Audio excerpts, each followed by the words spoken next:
So anaerobic conditions are when there's a lack of oxygen. So the two most important things for a really healthy compost pile are going to be oxygen and water, and having the right balance of both of those. That's going to support the healthiest microbial system that's going to break down faster. An anaerobic pile without oxygen, which is often from overwatering, too much water, which fills out the porous spaces and pushes that oxygen out. You're still going to get things breaking down. It's just going to happen much slower. And it's going to be in a less favorable, so like when your table scraps and everything go to the Taos landfill and they cover all of that up. They cover that all up with a membrane on the bottom, a membrane on the top, and it's just completely encapsulated. So no oxygen is going to get in there. So that's where the methane gas comes from. That is so dangerous for our planet. So that methane gas then leaks out. So when you have any kind of anaerobic, it'll break down, but you're going to have a negative consequence of that methane gas that you don't want. And you're going to have the stink and all that kind of thing. The other difference is it also doesn't get up to that really, really high thermophilic temperature, so you're not having the benefit of killing weed seeds and killing pathogens that might be in there as well. So there are a few reasons that you do want to prioritize aerobic decomposition. This is a very dry year. There's much, much less water in the Rio Fernando. So we might not actually see anaerobic conditions here in the way that we usually would. Of course, the closer to the water, the closer we would find that, that drowning out kind of effect that we're looking for. But so I don't know if everybody's going to come down, so we're going to stay rather close. But let's see what we can find.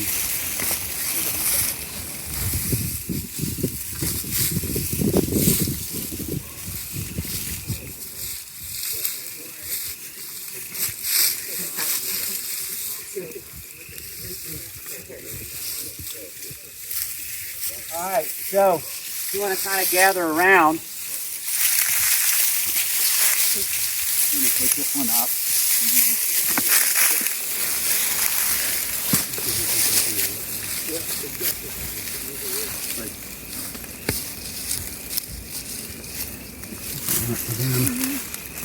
It looks like no one stayed up there. So. Oh, did they all come? Oh, never mind. Then we can just pass that around. So give it a smell. I see a worm. You can pass it around if you want to grab it. If you don't want to grab it, you can. All you need, little water right, piece of cake. Yeah. So what do you notice there? What's the color of that? What are you thinking? What's the consistency of it? Pretty dense, right? So that kind of indicates it's probably going to have a lot less oxygen if it's so dense, right? But like Nora said, dry year, not so much water. But pretty amazing, like the vegetation down here is awesome. Mm-hmm. Yeah, back in about the 60s and 70s, this watershed was changed to just be a straight line for increased cattle grazing and whatnot. And the Land Trust went back in and added more turns to it to slow the water down and rebuild and restore this wetland. So this is a restored ecosystem we're in right now. We have definitely had our compost piles, especially just the static piles of veggies that are sitting there, go anaerobic. It's something, if you're not able to turn your compost and it's just sitting there without turning, that could happen to you. It's not too hard to fix. If you're willing to put a little bit of work into it, you can just turn the pile, you can mix some other debris in there. Even things like sticks or clumps of hair from a hairbrush, that doesn't break down that easily, but it will add more oxygen into the pile. Straw, leaves, just add more stuff that will add some oxygen as you're turning it. That's a really good point. So when you're looking at the piles that we have, look at the feed stuff, because you want a variety of shapes and sizes, right? So that's why really a mulcher's really good, or a wood chipper, because it'll chip things big and small. You want all kinds of varieties because it allows for oxygenation. It also, the smaller stuff will start the process, and it starts heating up, and then it'll get going to the other things. Also, all those little pictures of all the creepy crawlies and all the microscopic things, very small mounds, right? So they're not going to get into this. So this is a kind of a soil profile, right? So it does have some good vegetation, but then let's look down. So this is, you know, what, 8-10 inches deep. You know, if we start pulling it away, you're not getting a lot of organic matter in there, you know. Like, then we go another soil level, and we're trying to find, you know, we're not getting, there's a couple roots there, right? You know, we gotta have to dig down in that mud pie. And again, if this were your pile, this would be something you would have to water daily. Again, if you have that kind of water, a lot of people don't. You would have to stir it periodically. So if you look at some of the things they have in here, you know, they do have a pretty good mix, right? If you want to come in and dig around, feel free to dig around. And you can kind of tell, if you can still see what's in it, what made it up, it still needs to break down some more, right? So if you can see the corn husks, you can see the eggshells. What do you think that is? Grass, or maybe the corn husks too. Yeah, so that still needs to be broken down. Now there is some moisture, right? It's kind of, like I feel the moisture, so maybe it's like 20%. But yeah, so this has a way to go. So this is a real challenge, you know, when you try to do this. But again, this is a valiant effort. It'll take longer, like I said. If you just leave the log out on the mesa, it's going to break down. Maybe not as fast as you want it and not the way you want it, but... Do you guys ever use hay in here if you didn't have straw? You want to talk about that? I know. Sure, the yeah. grass If we're feeling confident, seeds are fine if we're feeling confident that our bays are getting up to temperature and getting hot enough to kill those weed seeds. Yeah. Sometimes that doesn't happen because we're experimenting with different methods and whatnot. So for the most part, we do try to avoid seeds. But if you have your system refined and you know it's getting hot enough and for long enough, then seeds would be fine. Do you have your thermometer here?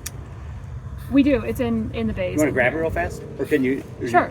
Just to show and them? I will just say for this too, this is actually not a static pile.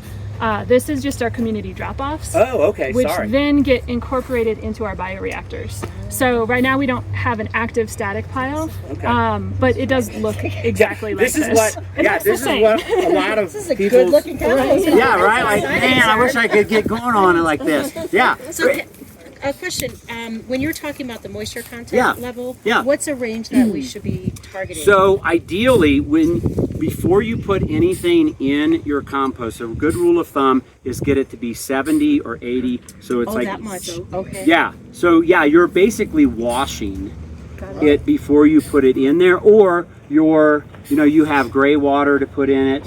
I have an on-demand shower, so it always takes just a little bit of time to warm up. So I just have a bucket in the shower stall, and then that's what I always put in there. Because we're talking about the water, right. Like, where's your priority when you're using water? What to use?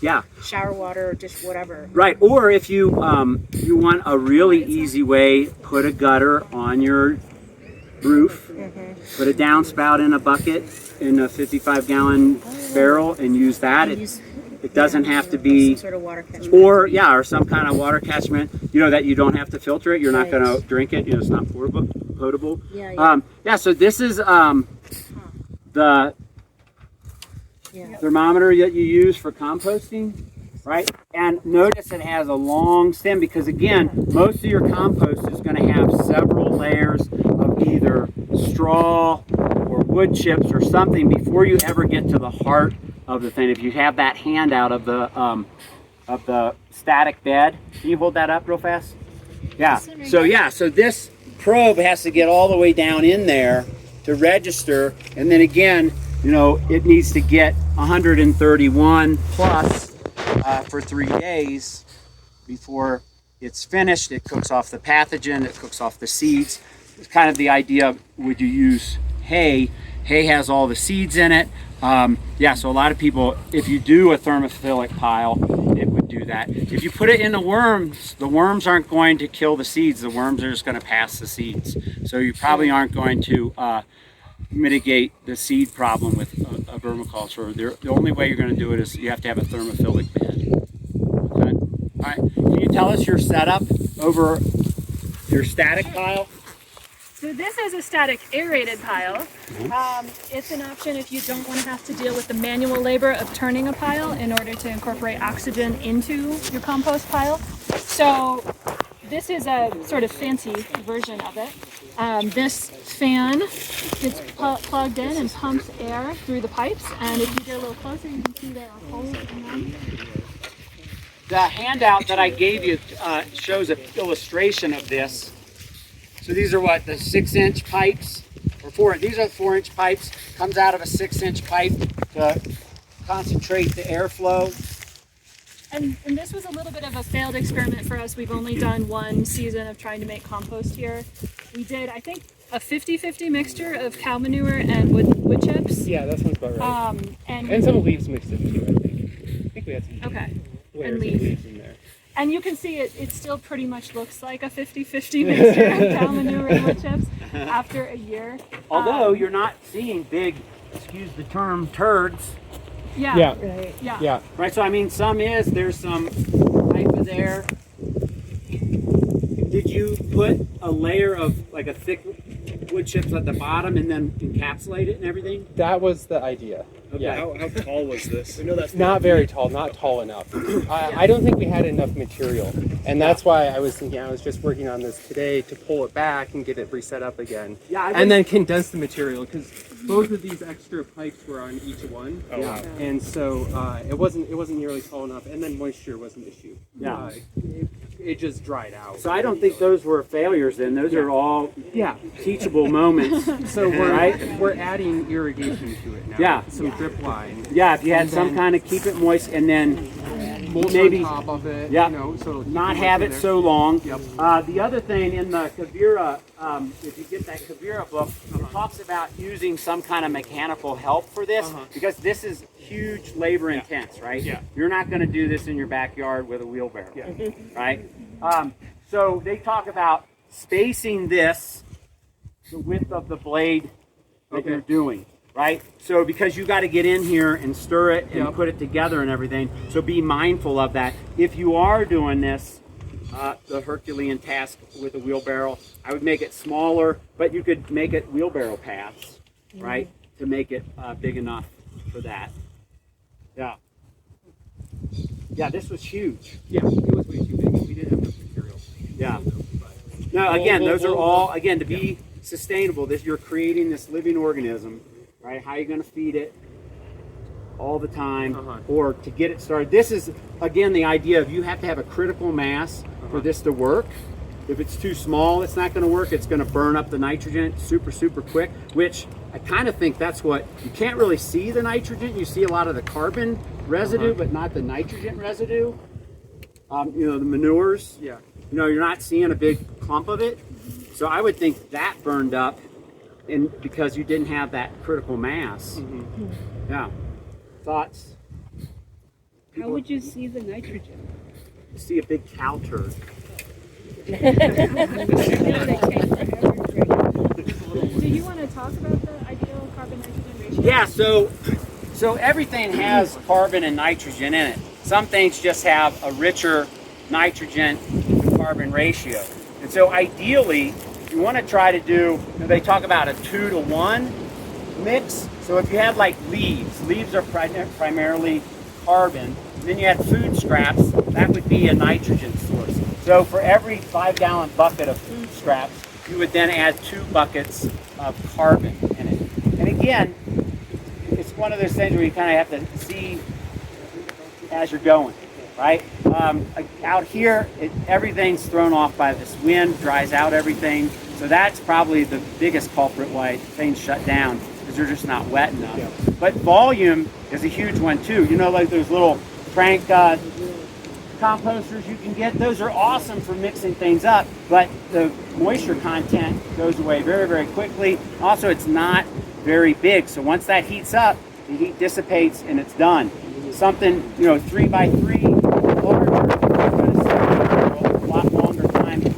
going to stay in, the moisture is going to stay in. All right, where are we going to go? We're going to do hugel beds? I get a question on this. Yeah, So yeah, is this, were you saying this does not need to be turned? Yeah, so because static. The fan aerates it? Yeah, so static, it'll just stay like it is. Once you get it set up, right, the air turns on, it's on a timer. What does it blow every? It's like 15 seconds every. It was in that handout actually. Yeah. I don't remember exactly what it was, but yeah, it was like for 15 seconds. Pretty every minimal. 30 minutes or something. Yeah, Like that. pretty minimal. I've seen them made out of leaf blowers. Yeah. You know, electric leaf blower you can use. These aren't very expensive. Yeah, not very expensive. Yeah, the one that I think in those handouts I showed pictures of, they said that was about $600 worth of stuff, you know, to build this kind of thing. But again, you're going to have a huge amount of feedstock for this, or some way of getting, you know, twice the amount of carbon. The carbon's usually the easy thing to get. It's the nitrogen that's hard to get. You know, because people know if they got manure, they know they got gold, so they're affording it. Yeah, food stuff. That'd be the one I'd say. If you could get an in on like a restaurant or the stores, grocery stores, or schools, you could get a source that way. But that accumulates very, very quickly. You know, for you to take on, I'm going to take your food scraps for a day, you would be probably shocked. And then, you know, you would be the bane of everybody in the neighborhood because you're bringing in all the rodents and raccoons and everything. I think that every unity they do this for 30 days, and then they leave it for a month or two to cure. It's a 30-day process. Oh yeah, of accumulating everything. No, because they get so much so fast. Oh yeah. Not a lot of source. So Yeah. But the pile itself is It's a very 30-day quick pile, process. and they're Yeah. starting a new pile and a new. Yeah, to set up. Gotcha. I have a question for you. Yeah. Horse manure. There's dewormer involved with it. Is there a temperature at which we can cook it off, or can we use it? That's a great question. So he's talking about worming. I think that there's evidence that says no. Yeah.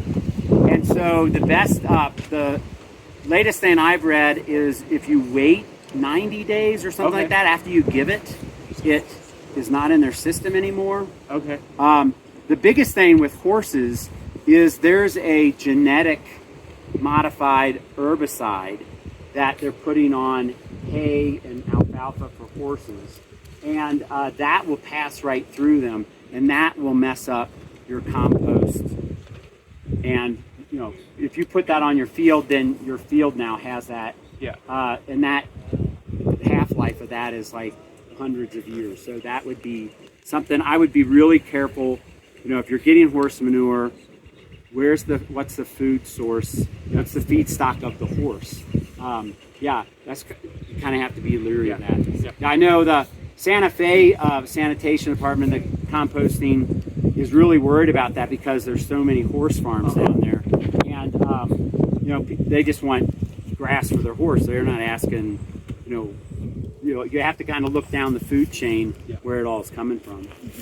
It's kind of that way with the hay because the hay can be sprayed with glyphosate these days. If you don't know the farmer. Yeah. No, exactly. Glyphosate burns off. So it was 131 degrees. Yeah, that'll burn off, but the other stuff doesn't burn off, and it just goes and goes and goes. But yeah, you're right though. You always have to, and you know, I'm not a purist. You know, there's some people that won't put paper or cardboard in their compost because they're worried about where did that come from? What was that? What was sprayed on that? What was that? You know, I'm more of a pragmatist where I have all this stuff. I don't want to drive to the dump. I'm gonna put cardboard and paper in my hugel beds. I'm gonna put the food scraps in the vermiculture, and go with that. But that's me. Everybody has to where are you at? I think the more important thing is for me keeping it out of the landfill.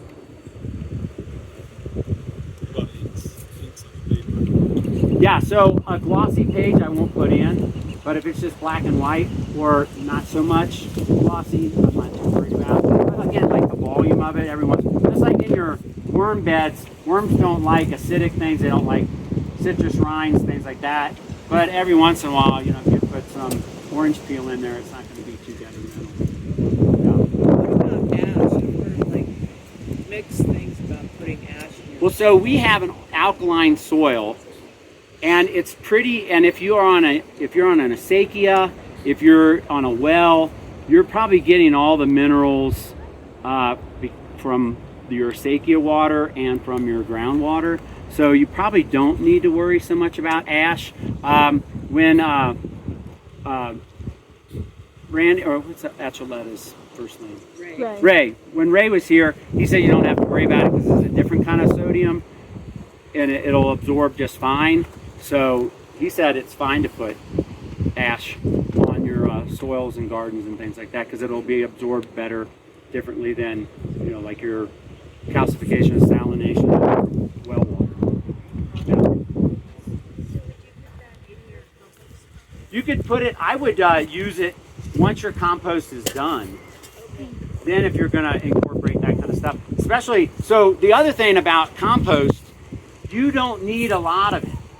Like all you're doing, you're using it as an inoculant for your other soils. So you only need, like the Johnson Sioux bioreactor, they're saying just a tablespoon of that in a couple gallons of water, then sprayed, is the same benefit as spreading it. So you don't have to get a big manure spreader and spread it out. Now, if you're trying to get more carbon on the soil, more of this residue on the soil for other reasons, like to mitigate the heat, to keep the moisture in, then you probably want to spread it around. But yeah, I don't think, it's probably better to start small and perfect that and use that, and then inoculate it using it as a spray. You can dissolve it in a 5-gallon bucket and spray it. You can even spawn it. If you take a 5-gallon bucket, Korean natural farming, they talk about making these different inoculants. And basically, you take a half a cup of a cooked potato, put it in a sock, half a cup of your compost, put it in a sock, you put it in a 5-gallon bucket, and let it sit for a day. At the end of the day, you'll see bubbles forming. That's the biome reacting and eating the sugar, and it's ready to go. You put it in a spray bottle and spray it just like liquid fertilizer. Yeah. So again, you don't need a huge bed. I mean, they can do this here because they have equipment and they have the neighborhood to give them all kinds of things. Yeah. Have you used biochar at all? So Composting? That's a great question. I know a lot of people swear by biochar. I don't know, because the way I was taught about biochar was it has to look crystallized. Uh-huh. And if it's not crystallized, it's really not biochar, it's just charcoal. Okay. Right? So I don't have enough of an eye to determine that.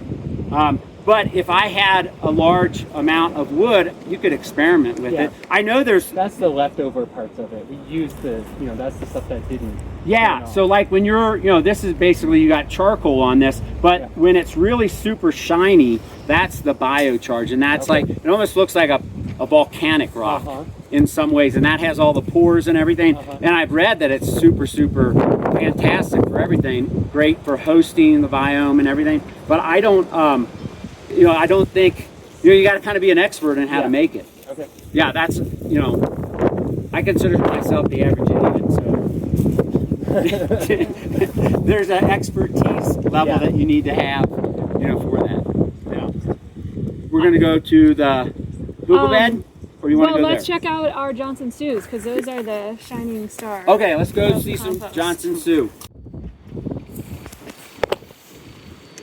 So, as Kevin mentioned, the Johnson Sioux, it's not just making compost, it's making a microbial community.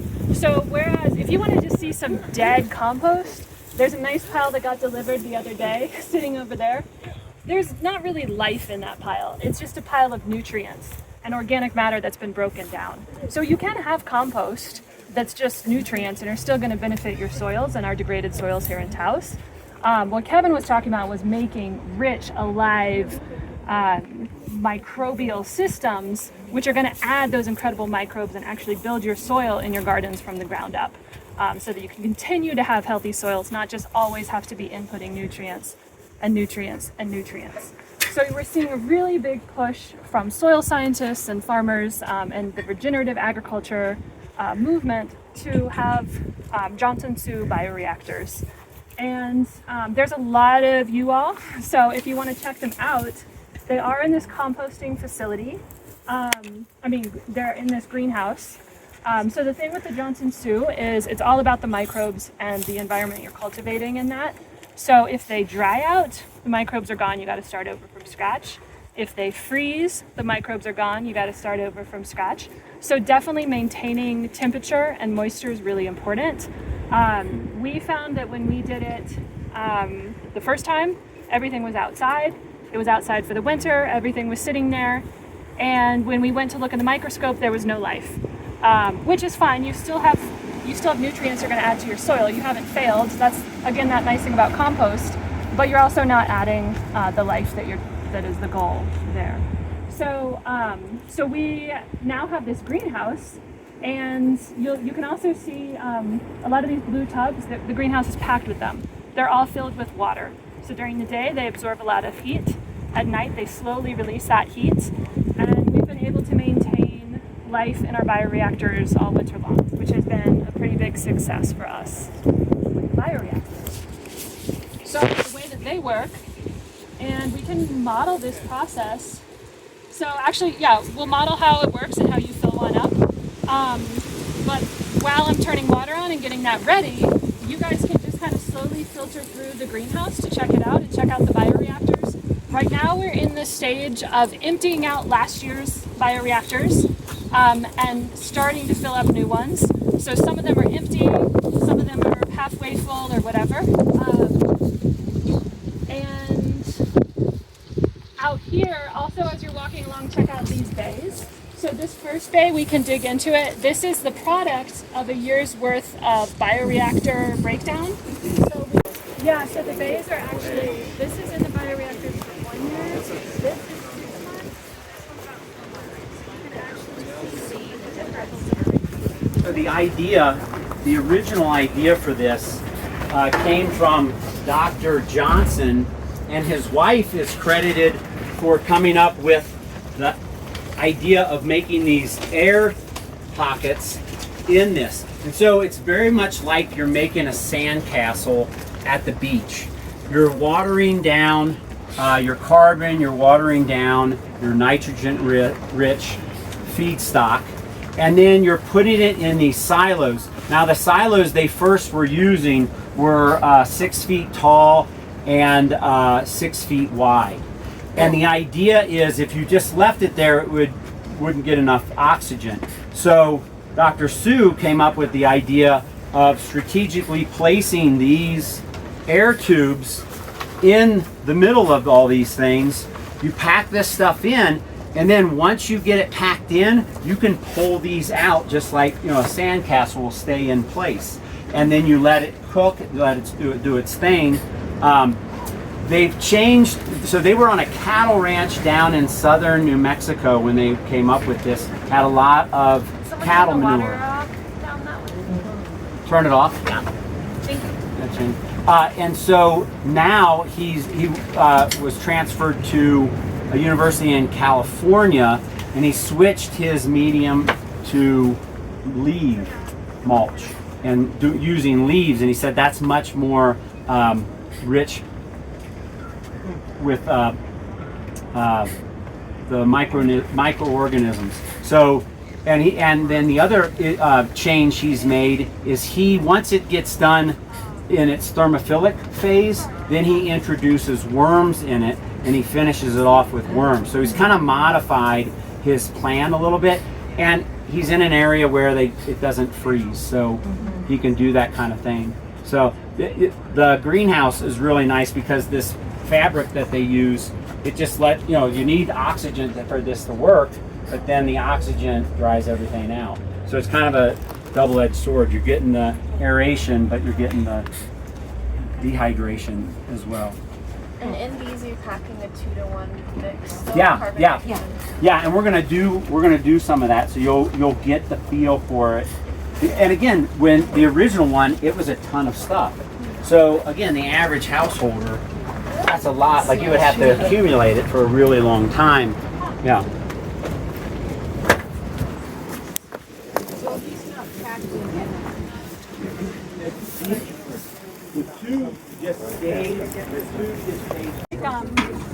Working and helping out. If you want to fill up a shovel with some of the food scraps that are over there, and just try not to get the straw, push the straw to the side, and we'll get some food scraps from our community donation. Oh yeah. So I'll just get started. So anytime we are making our combination of materials for the bioreactor, we are mixing together that ratio.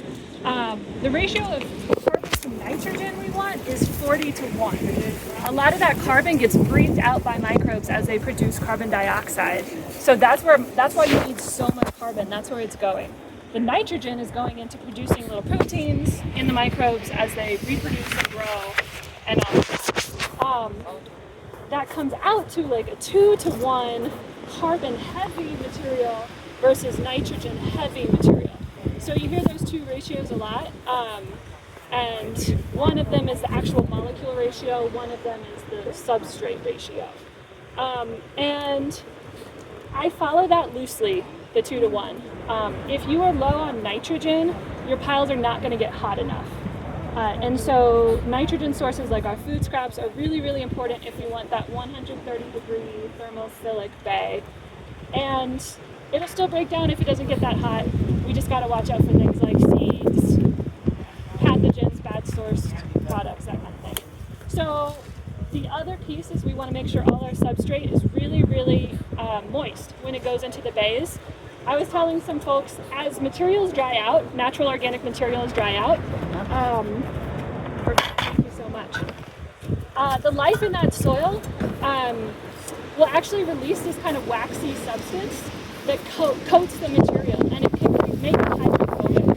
So you might have a big pile of leaves, and if you just pour water on that, it's not going to soak in, it's not going to absorb, it's not going to be wet at all, because of that waxy covering.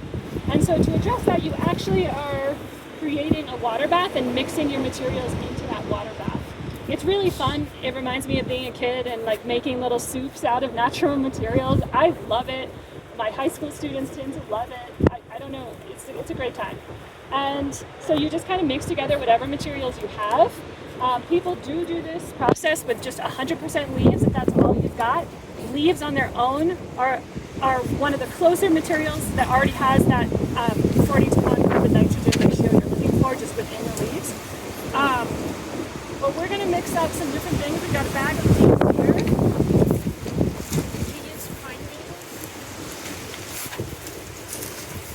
You could use pine needles. Yeah, needles as your carbon.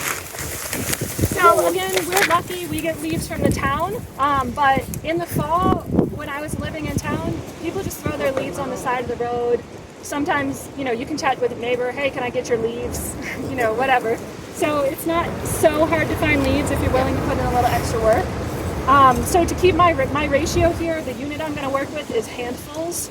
So one handful of leaves, yes, we're very scientific here. One handful of leaves, one handful of food scraps, another handful, and I want that kind of 2:1. I'm going to put a little bit more.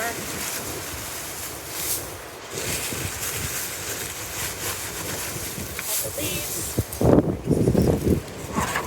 And then we mix it all up so it gets thoroughly submerged in the water. And then, depending on whatever we've got around, I might mix other stuff in here. It's nice to inoculate this with some compost you already have.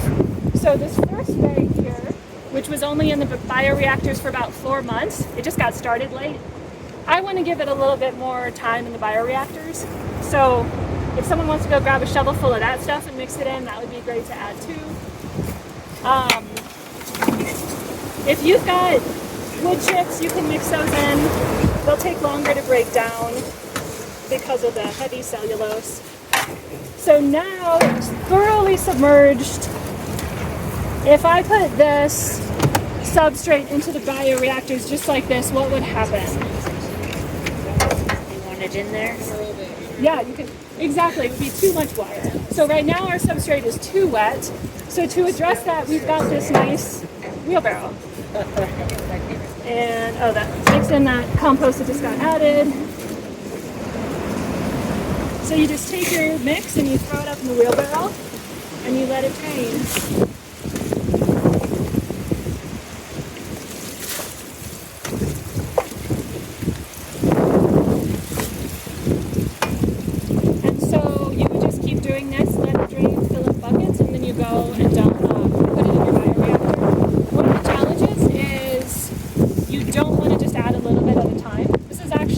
Ideally, if you're doing your own composting at home, if you want it to get thermophilic and you want that reaction to happen, you want it to get to temperature, you want to kick off a new composting reaction all at once. If you're just adding a little bit at a time, it's never going to get there. So you want to fill up a bioreactor from start to finish all at once. Realistically, that's very challenging to do. It's a lot of labor, it's a lot of shoveling. You need to have the right amount of all your inputs. So it can be really hard to do it all at once. Realistically, we rarely ever do. But you get the best temperature curve when you're able to really do that. So if you're in a process like this, can you get that thermophilic threshold artificially just by getting it really, like putting it in a greenhouse on a hot day? Like, would that help? Or, I don't know. If it gets, yeah, I guess if it gets really hot, you might still have the killing piece of that would happen. You're not going to have the same microbial community as if that curve happens naturally. You don't have their bit. But also, this is pretty insulative too. Oh, okay. So Yeah. you have the ambient temperature of 110. But that's not the inside temperature of that pile. Oh, okay. I didn't think about that yet. Yeah. So those compost thermometers really will tell you what's going on there, because that's a chemical reaction that's happening. It's not just the radiation that's warming. One other question is, so for example, does that carbon nitrogen ratio change when things dry out? Like green leaves versus 2 months later, I've got a pile of dry leaves. Is the carbon nitrogen ratio about the same, or does it change? That's pretty much fixed. Okay. It's the moisture that is needed for the chemical reaction. Okay, cool, thanks. So you could do those bioreactors, just do them in the summer. And You didn't like and so a way to do these it. are smaller. The scale of these might be doable, and if you really pay attention to it, so that might be something to experiment with, a smaller bioreactor. Like if you go online and see the actual Johnson Su's, they're 6 feet tall, 6 feet wide, a ton of material in there. And like Nora's saying, this would be a perfect time to fill a bioreactor, because we could do a bucket brigade. We could be passing so people would just do something, and we'll do that later on, and fill one up, because we have so much labor and they have all the material. But so you kind of see the pros and cons to each one of these methods, and you have to kind of think about what's best for your situation.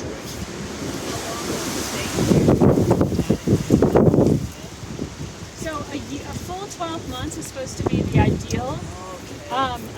Some people heard me say this, some didn't, but the 3 bays here, the soil in this one was in there for a year, and then 6 months and 4 months. So if you want to start an experiment with 6 months in the reactor, you can, and it's still pretty good. It's still pretty broken down. Yeah.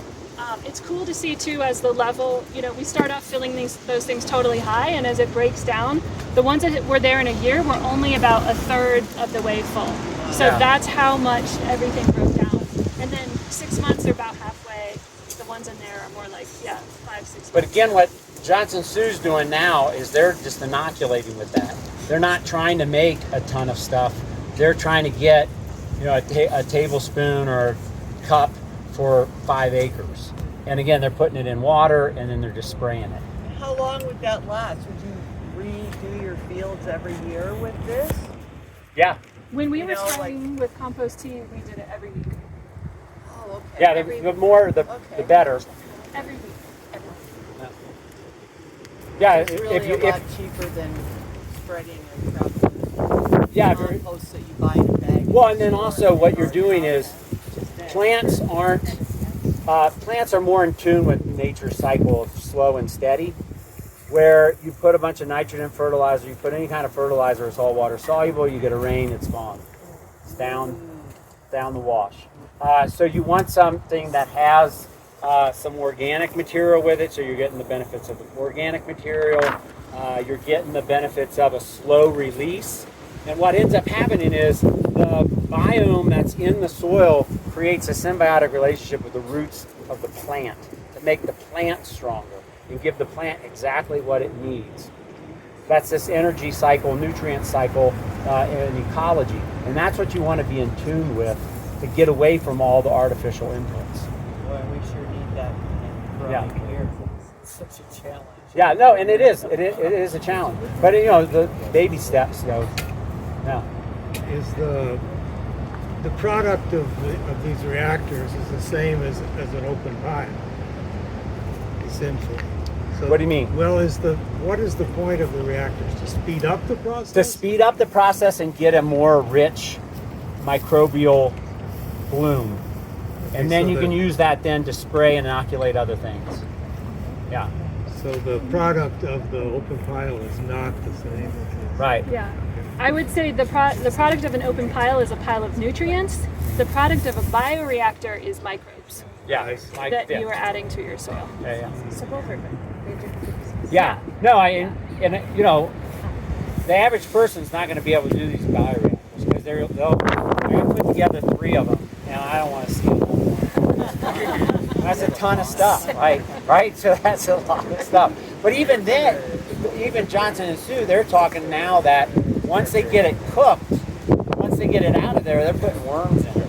So, you know, myself, I think worms, again, for my situation, my feedstocks, you know, worms seem like an easier way. I can keep those alive. This shuts down, or it's very, very difficult. You know, we were just talking, you got to find a bunch of barrels to get thermal mass, to get some water, to warm it up. You got to have a greenhouse. You know, so you got a lot more inputs. But I mean, this will give you a really good product, though. There's no denying that. Yeah. My understanding, which I didn't realize at the beginning, was that you really need a cubic yard of material. You're just not going to get it filled. Right. So There's a critical, there's a critical mass of material. There's a moisture factor. There's an oxygen factor. Yeah, then there's a food stock. What are you feeding this? What's the ratio? All of those. So it's a little bit of, there's some science involved in it. Tweaking. You got the environmental factor of the dry climate here. You probably have to water it a lot more. Yeah. it's another good thing that Lorenzo and the county says there's no bad things. There's no bad things. Yeah. Just keep trying. Yeah. No, right, exactly. Compost on its own, but Yeah, and compost works with the plant cycle, right? That it works with Mother Nature. It doesn't go against it. You put nitrogen on it, chemical nitrogen, chemical fertilizers on it, completely throws off the biome of the soil. The plant doesn't need a symbiotic relationship with fungi, with bacteria, totally ignores it. And that's why you have weak plants that aren't very nutritious. If you have a symbiotic relationship with the plants, it brings up all the chemicals, all the microchemicals, all the things that the plant needs. The biome in the soil is going to provide it in return for sugar that the plant's getting from photosynthesis. It's pretty amazing if you can work with that natural cycle, the nutrient cycle that the planet has. And then the water cycle is a huge part too, because any amount of organic material in your soil, on your soil, is going to improve your water retention, going to improve the carrying capacity of the land. The land will be able to produce more if it has that organic matter in it. It's able to retain more water if it has that organic matter in it. So it's really a win-win. Yeah. So do you want us to do some things, or do you want us to, since we're here, what's the best time? Who wants to do a little work and get their hands dirty?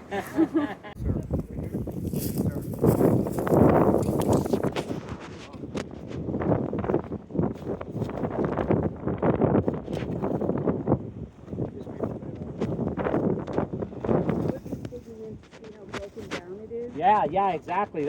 So this was every raised mound here was a hugel bed.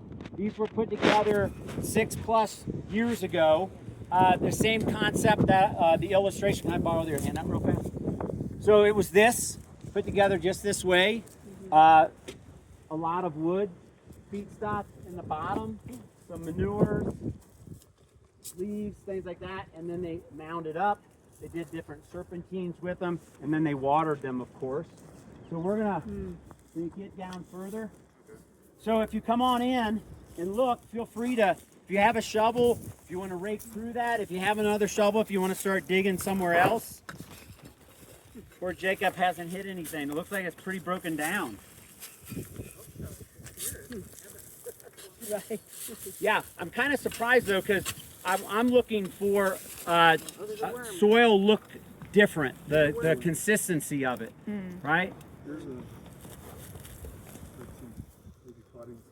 Yeah, so you can see some different layers that maybe were put into it, but I'm looking for something maybe a little bit darker, some kind of residual wood of some sort. I feel.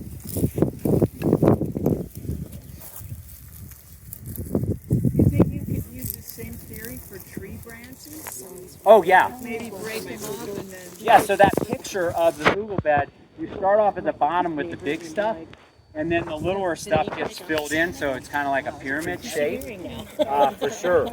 Yeah, and so you can use what you want to avoid is something like sawdust or wood chips of all the same size, because then it gets too compacted and goes anaerobic. Or it'll also glaze over and the water won't be absorbed in it. Yeah, so, and, different people have different theories about these. Some, like to do it like a lasagna kind of thing, like one layer of leaf, one layer of branches, one layer of cow manure. Other people like it in splotches, like bunches, I just have this huge pile of tree branches. Yeah, I would so I'd like keep thinking about making a big compost area to deal with that kind of stuff. Yeah, especially if you don't have a way to break it down. Yeah, right? no wood chip. If you don't have a chipper, this would be an easy way to do it. Wait until they're dried out, because if you do that with an elm tree, you got yourself some elm trees. No elm you do trees that with a red there. willow, you got yourself some willow. Right, so yeah, you definitely have to, cottonwood branch in the dirt will sprout. Right? Like so you not cedar, because that doesn't break down. Cedar, yeah, that's a good, thank you. So yeah, cedar I wouldn't put in here because that's not going to break down very quick. Locust, they make fence posts out of cedar and locust for a reason. So you probably want to avoid those. Yeah. Do we want to try another one?